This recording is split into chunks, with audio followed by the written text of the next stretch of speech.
రేపు తెలంగాణ మంత్రివర్గ సమావేశం. మీటింగ్ ఎజెండా ఖరారు. వరద సహాయక చర్యలు, 3 యూనివర్సిటీలకు పేర్లపై చర్చ. హైడ్రా బలోపేతంపై చర్చించనున్న కేబినెట్.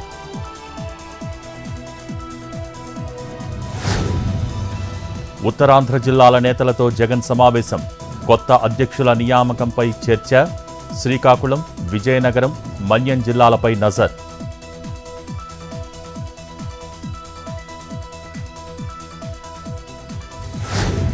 మంగళగిరి జనసేన కార్యాలయంలో బాలినేని.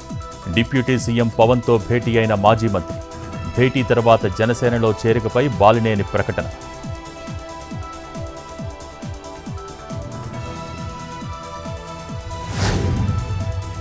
ఈ నెల 22న జనసేనలో చేరుతున్నట్టు సామినేని ఉదయభాను ప్రకటన.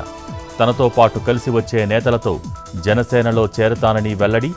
వైసీపీలో విధానాలు నచ్చక రాజీనామా చేస్తున్నట్టు స్పష్టం.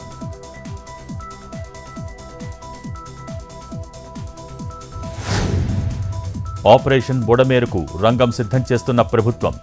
బుడమేరు ఆక్రమణల్ని గుర్తించే పనిలో ఇరిగేషన్ యంత్రాంగం.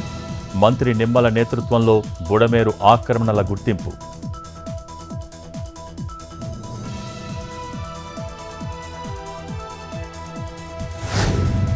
కాంగ్రెస్ ద్వేషపూరిత వస్తువులు విక్రయిస్తోందన్న ప్రధాని.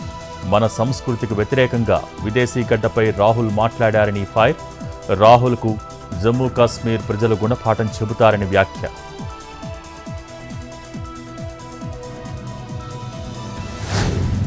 మంచిర్యాల జిల్లా నస్పూర్లో అక్రమ నిర్మాణం కూల్చివేత. భారీ జేసీబీతో 5 అంతస్తుల భవనం కూల్చివేత.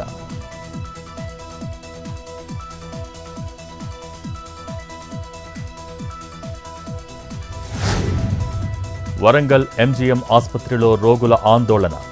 బ్లడ్ కంటైనర్స్ కొరతపై బాధితుల ఆగ్రహం. 2 రోజులుగా వైద్య పరీక్షల కోసం ఎదురు చూస్తున్నట్టు వెల్లడి.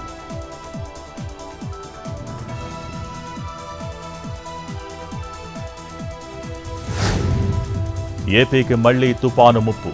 ఈ నెల 24న ఉత్తర మధ్య బంగాళాఖాతం పరిసరాల్లో అల్పపీడనం తీవ్ర రూపం దాల్చి తుపానుగా మారే అవకాశం. ఉత్తరాంధ్రలో భారీ నుంచి అతి భారీ వర్షాలకు ఛాన్స్.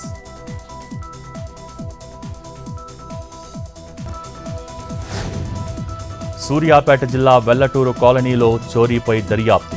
కత్తులతో బెదిరించి 50,000 నగదు, 7 తులాల అపహరణ. ఘటనా స్థలంలో ఆధారాలు సేకరించిన పోలీసులు.